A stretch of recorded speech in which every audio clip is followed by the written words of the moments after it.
Okay, we are going to begin today's media availabilities. We are now joined by the driver of the number 5 Hendrick Motorsports Chevrolet, Kyle Larson. Kyle, coming off a win last weekend as well, and you're coming to a track that you've won at, the past previous 2 times. Just speak briefly about the confidence you have going into this weekend. Yeah, I mean, I think, winning for sure helps confidence, but, also coming to a track that we do have a lot of success at, helps probably more than anything. So, yeah, I just look forward to this weekend, and hopefully our car has, good speed and a good balance like it has the last couple of times here, and it'll be nice to get another win or at least start the round better than we've started the other 2 rounds and gaining points. We'll go ahead and open up to questions. We'll begin here in the middle with Mark. Mark Darrell, KRN. Kyle, what does your mindset as a race driver change at all in the playoffs? How you attack a race, start a race, or is there any change in your mindset from a regular season race now, especially now that we're into this round and the rest of the playoffs? Not a whole lot. I don't think so. I think, and it probably depends on your point situation and such, but I don't know. I feel like whenever the playoffs kind of come around, it's more like you're just a little bit more even focused and trying not to be too risky and kind of in a way limit the risk of at least in our points position. So that's kind of how feel like I've been throughout the playoffs this year, but even a lot of other years too, and it seems to work out. If I'm hearing, are you more careful? Is that what?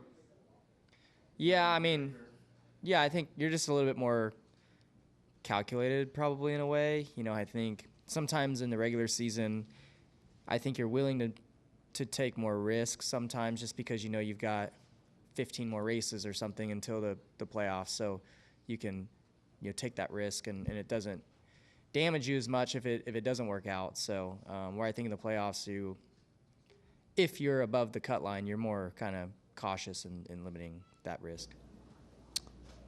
We'll go over here to Dustin. Kyle, this is just the third time that the previous year's championship 4 have all advanced to the round of 8. What do you feel like that says about these 4 teams and the strength that they have?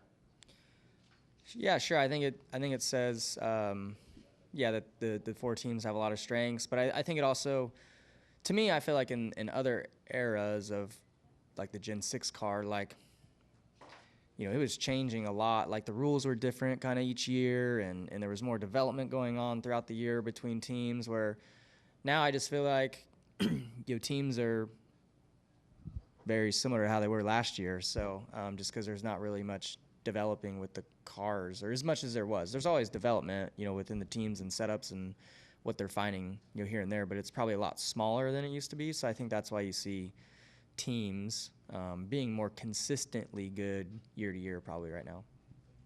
Come up front to Bob. Bob Harper's Fox Sports.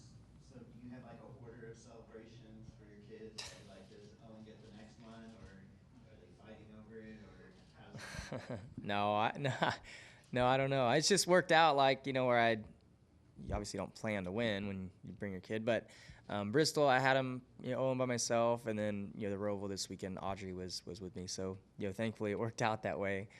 They're all here this weekend, so it'd be nice to win and have them all, there part of victory. But no, there's no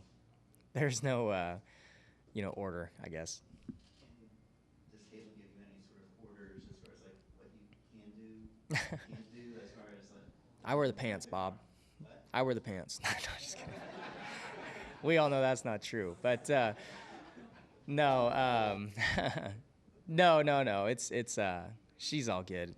I think she, like, when she first watched Bristol, when I had Owen on the door, she thought he was just hanging on to like the roof with his fingertips, so she didn't realize I'm like got him, in an arm lock inside the car, and then so yeah, she was more comfortable with it with Audrey, and I'm going super slow too. Go to Jerry. Jerry Jordan, KeepInTires.net. I know it was very important for the team to have full cars and going for the championship. with Bowman's situation last week. How much of a bummer has that been? What was your reaction when you heard that news?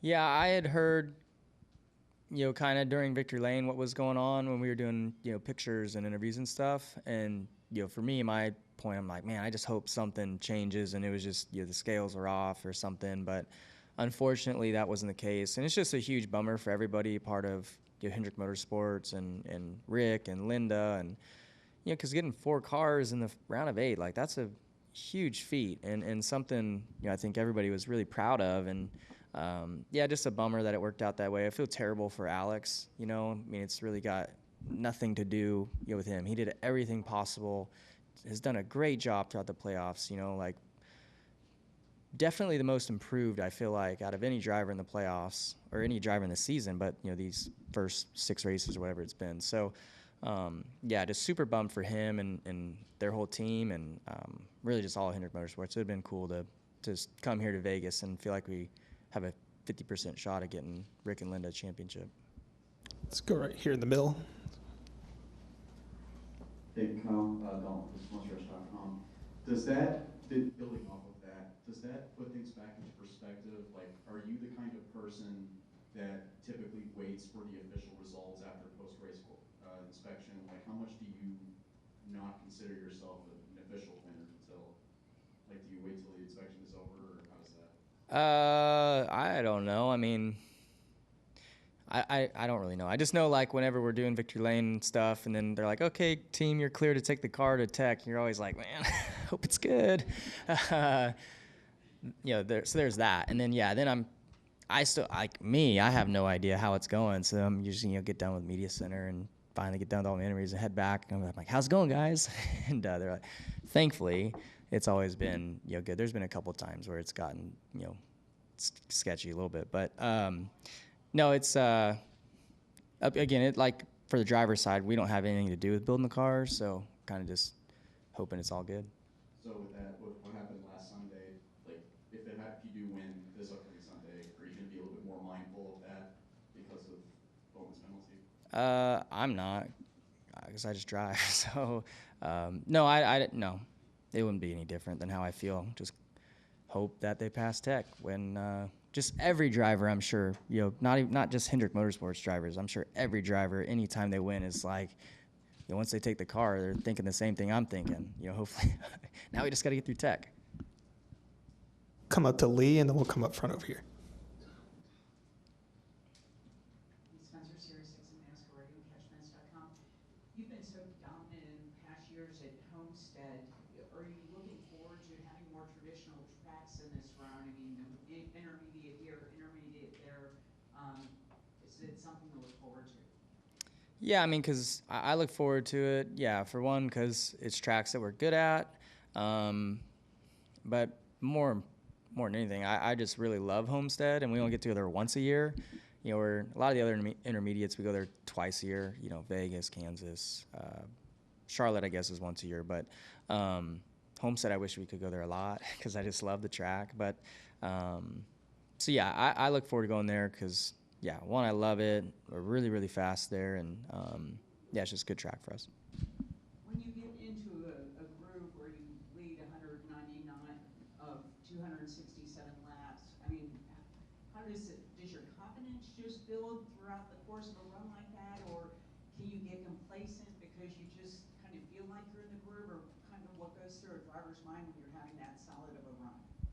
Yeah, I mean, you're definitely, at least for myself, not getting complacent because, when your car is that good, at least I feel like throughout my career I've dominated lots of races and I've lost more than I've won, so in those dominating runs. And I feel like a lot of times it's because you do get complacent. You're like, oh, my car's perfect. I don't need to, work on it or whatever during a pit stop. And then those other teams are chasing you throughout the race. So they're, trying to tune their setups and giving good feedback and whatnot, and then it comes down to 20-lap run, and you get beat on a restart, and you can never get back behind, and you lose. So I think losing a lot of races where I've dominated, I've become, still more focused on, all right, like, this is what I'm feeling. I need to have good communication, and I think we've done a better job of keeping up with the racetrack, keeping up with the pace and all that sort of stuff. We'll come up front right here. Guerra, UNLV Rebel Report. Kyle, you touched on Bowman's penalty, and when we speak about Las Vegas specifically, Joey Logano being that guy that got that 8th spot, what do you make of that, given his successful track record here, and as he joins a list of guys that have done well like yourself here in the round of 8 in Las Vegas? Yeah, I mean, yeah, obviously I'd love to have Alex in the round of 8, but yeah, I mean, Joey's he's dangerously good. Like, you can never count him out anywhere. So yeah, when he's the guy that gets the benefit of it, it's like, dang, man, now he's a tough competitor. So he's for sure one that you have to keep your eye on. But yeah, I mean, everybody in the playoffs is really good. So even the 4 guys or whatever, 8 guys that have missed making it this far, they're all great teams and drivers. We'll go to Zach, and then we'll come up here to Dustin and Kelly. Zach Sherrill, NASCAR. To that point, this round of 8 really feels like a stacked field. How do you look at the 8 drivers and teams that have advanced to this point, and what does it say about the strength of this particular group of 8? Yeah, I mean, there's a lot of wins and championships and all that currently in the round of 8. So yeah, I mean, it's tough group of teams and drivers. So yeah, I mean, I think it's good. You want it to be that way. I don't know if we all expected it to be that way with the way that the track schedule's lined up, but the cream has risen, and yeah, I think it's just going to be a ultra competitive round, just like every time the round of 8 comes about. It's always competitive, and comes down to the final few laps at Martinsville. So this year will probably be no different. Let's go up front to Dustin.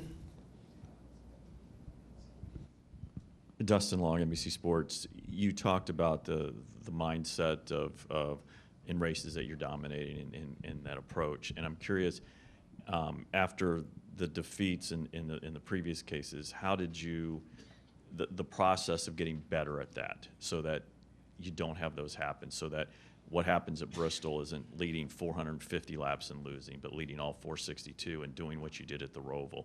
How did that develop and just that process?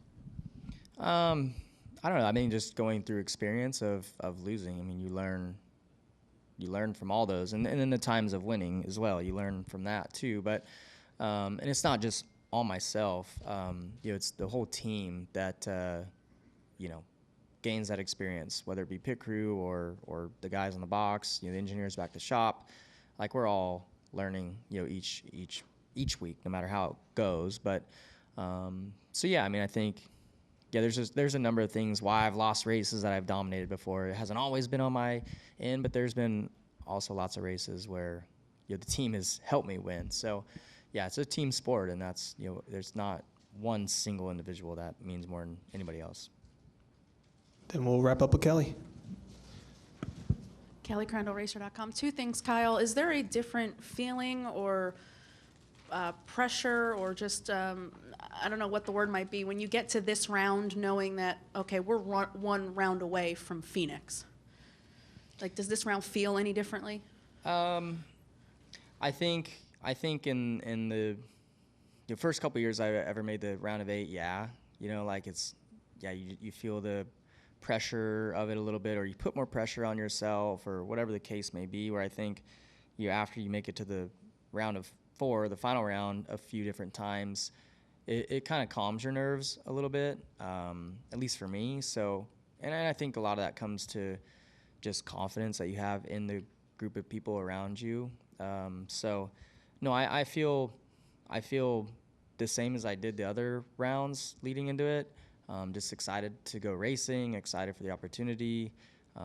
It's a privilege, to be this far into the playoffs and seeing all the hard work of the regular season and the playoff races to this point of getting yourself to where you're at in points. So yeah, I'm just you're ready to go and ready to have a good time, and hopefully we can execute at a high level and find ourselves with the opportunity at championship in a few weeks. You've been asked about the 8 drivers, the 7 others with yourself that are in this round. 3 Hendrick cars, Tyler Reddick, the regular season champion, still alive, on and on. And then you have Christopher Bell, who's got the best average finish. And does it seem like he's kind of, to me, it seems like he's kind of flying under the radar of the conversation. Always. Yeah, I mean, always. I got asked the question last week, like, who's the guy or whatever, and I mentioned, I don't know, 4 or 5 people without mentioning Christopher. And, like, he's so good and just sneaky, like, very sneaky, quiet, good. I mean, that's his personality, too. I mean, he's just quiet. So, he's not out talking about how good he's doing. He's just doing it. So, yeah, him and his team are super strong. And, yeah, I mean, they've been doing a great job the last 3 years, whatever it's been. So, yeah. And too, I mean, I've raced with Christopher for so long that I know how good he is. And he is just a quiet, just smooth person, smooth racer. And, yeah, he's, for whatever reason, he's flown under the radar his whole NASCAR career, I feel like. All right, Kyle, we'll appreciate your time and good luck this weekend.